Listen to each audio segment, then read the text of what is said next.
बिहार में एसआईआर को लेकर जमकर विरोध प्रदर्शन हो रहे हैं और सबसे ज्यादा इसका असर संसद और बिहार विधानसभा में देखने को मिला, जहां विपक्ष सरकार पे आरोप लगा रहा है और निशाने पर सीधे सीधे चुनाव आयोग को ले रहा है।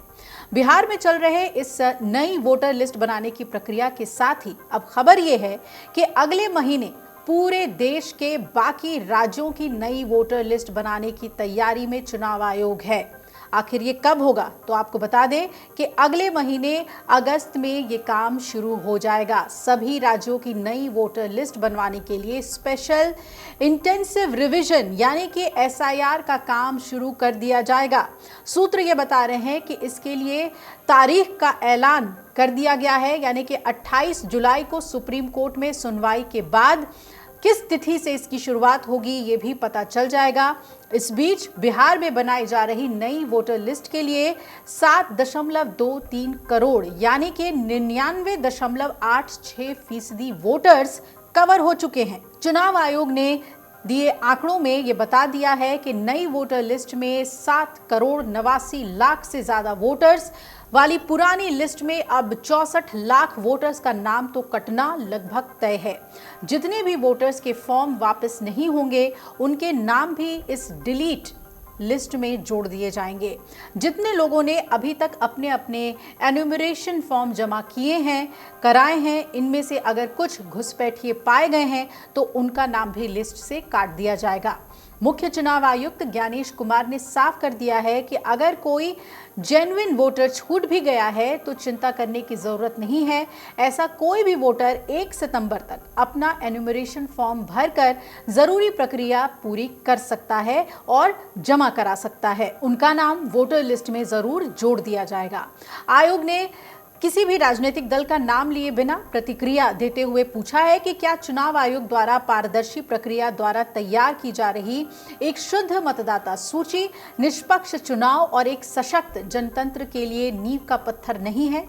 इन सवालों पर हम सभी को मिलकर राजनीतिक विचारधाराओं से परे जाकर गहन चिंतन करना ही होगा। अब क्या है ये स्पेशल इंटेंसिव रिवीजन जिसका इतना विरोध हो रहा है? तो चुनाव आयोग ने बताया है कि वोटर लिस्ट को पारदर्शी बनाने के लिए समय समय पर उसका पुनरीक्षण करना जरूरी होता है, वेरिफिकेशन किया जाता है। अयोग्य जो लोग हैं उन्हें इस लिस्ट से हटाकर चुनाव की शुचिता को बढ़ाया जाता है। आयोग ने बीते दिन एसआईआर पर हो रहे विरोध पर जवाब देते हुए इसके महत्व को भी समझाया था और कहा था कि भारत का संविधान भारतीय लोकतंत्र की जननी है, तो क्या इन बातों से डरकर निर्वाचन आयोग को कुछ लोगों के बहकावे में आकर संविधान के खिलाफ जाकर पहले बिहार में फिर पूरे देश में मृतक मतदाताओं, स्थायी रूप से पलायन कर चुके मतदाताओं, 2 जगहों पर वोट दर्ज कराने वाले मतदाताओं, साथ ही फर्जी मतदाताओं या विदेशी मतदाताओं के नाम पर फर्जी वोट डालने का रास्ता बनाना चाहिए? चुनाव आयोग ने बीती 24 जून को ही इस संबंध में आदेश जारी कर दिया था और कहा था कि संवैधानिक कर्तव्य के तहत और मतदाता सूची की अखंडता और सुरक्षा के लिए ये मतदाता सूची के गहन पुनरीक्षण का काम किया जाएगा। अब चुनाव आयोग ने इसकी शुरुआत कर दी है और आदेश में ये भी कहा गया है कि मतदाता सूची की अखंडता को बनाए रखना निष्पक्ष और मुक्त चुनाव के लिए आधारभूत जरूरत है।